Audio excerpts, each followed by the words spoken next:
Hello, everyone. Welcome back to Native American mythology, where we share the stories of the First Nations people of the Americas. Today's story is about the Thunderbird and the Whale.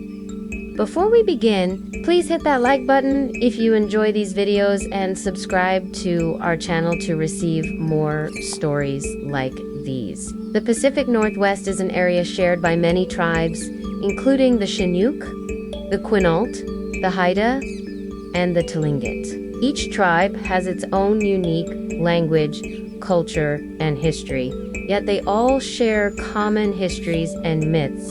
One of their most famous myths is the battle between the Thunderbird and the Whale. But where did this story come from? And what does it mean for us today? Long ago, before there were any humans in the world, the Great Spirit created all of the animals and spirits of the earth. He made the mighty elk with his great antlers that reached to the sky, and the salmon who would leap upstream to spawn. He made the eagle that soared through the skies, and the coyote who cunningly ran through the forest. But he also created the whale, who was so big that his back was the size of a mountain and whose loud songs could shake the very foundations of the earth. And he created the Thunderbird, who was so powerful that when he flapped his wings, lightning would flash across the sky and thunder would boom across the land. Now, these two were the most powerful of all of the animals, and even though they were different, they were drawn to each other. The whale would rise out of the ocean and sing his love songs to the Thunderbird, who would circle above him, answering with his own calls. The two of them would spend hours together, the whale singing and the Thunderbird calling, until one day the Thunderbird became tired of this. He wanted something more than just calling back and forth. He wanted the whale to be his. So he swooped down and tried to take the whale's life, but the whale was too strong for him and he was forced to flee. As the Thunderbird flew away, he vowed to get stronger so that he could win the whale's love once and for all. Meanwhile, the whale swam deep into the ocean and hid there until he was sure that the Thunderbird had gone away. When he came up to breathe, he saw a beautiful bird sitting on a rock. She was unlike any other bird he had ever seen before, and she was crying. "Why are you crying?" he asked her, and she told him that she was waiting for her brother to return. But he had been gone for so long that she thought he might not come back at all. "What is your brother's name?" asked the whale, and the little bird said, "His name is Thunderbird." At that moment, the Thunderbird returned, and when he saw his sister, he flew down to greet her. "Oh, my brother," she cried, "you have come back." But the Thunderbird only growled at her, and then he turned his attention to the whale and prepared to attack him again. But the whale was ready for him this time, and he fought back against the Thunderbird with all of his strength. They battled back and forth, the whale smashing the Thunderbird against the rocks, and the Thunderbird using his sharp beak and claws to tear at the whale's skin. As they fought, the Thunderbird realized that he could not defeat the whale by strength alone. So he began to use his powers to control the weather. He summoned all of his power and unleashed a terrible storm upon the whale. Lightning flashed and thunder boomed as rain poured down in torrents and winds howled across the land. The whale struggled to keep himself upright as the storm raged around him, but he refused to give up. Meanwhile, the little bird watched in horror as the storm grew in intensity. She knew that if it continued, both the whale and her brother would be destroyed. So she flew into the middle of the storm and called out to them, "Stop your fighting. You fools.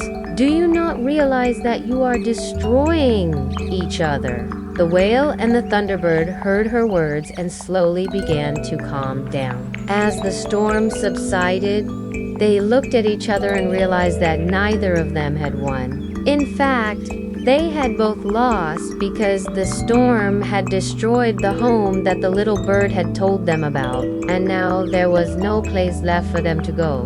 The whale felt a pang of sympathy for the bird, and he asked her, "Is there anything I can do to help?" "Yes," she replied. "You are the strongest creature in the world, and your tears are like the softest rain. My home has been destroyed, and my people need water to survive. Please help us."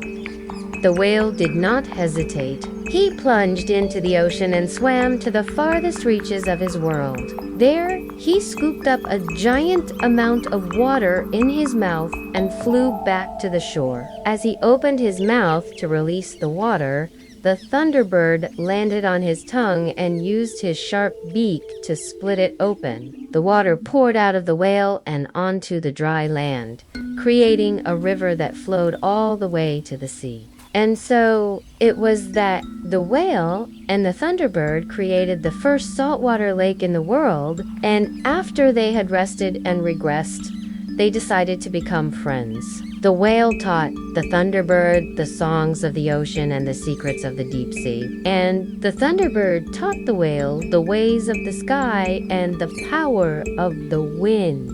They became such good friends that when the Great Spirit came to create the humans, he put a piece of the whale's heart into the body of every human, and he put a piece of the Thunderbird's spirit into every human soul. This is a tale passed down through generations of Native Americans. It tells the story of the creation of the world and the relationship between the spiritual world and the physical world. The story of the Thunderbird and the whale teaches us about the power of love and friendship. The Thunderbird and the whale were two of the most powerful creatures in the world, but they were also two of the most lonely.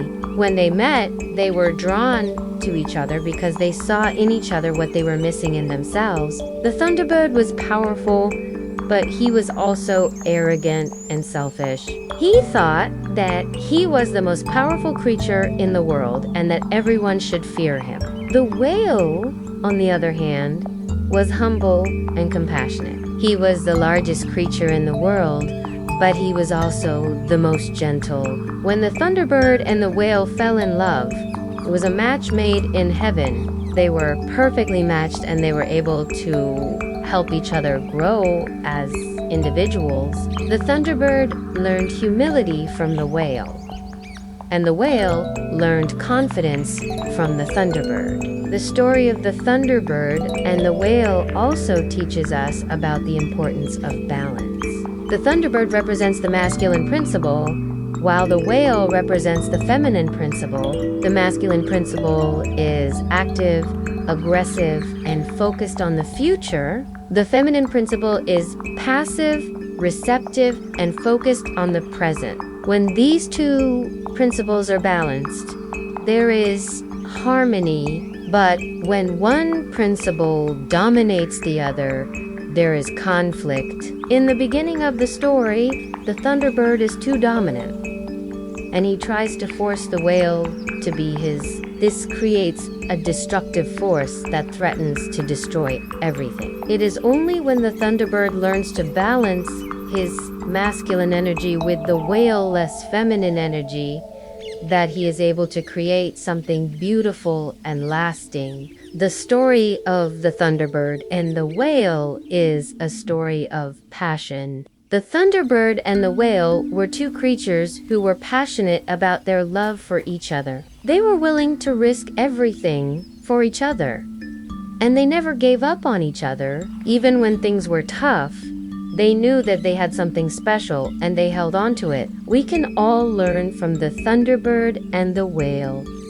When we find someone who we love with all of our hearts, we should cherish them and never take them for granted. If you enjoyed this video, Please hit that like button and leave a comment below to let us know what you thought. Subscribe to our channel to receive more videos like these. And be sure to visit our website for more Native American mythology. Thank you for watching. We'll see you next time.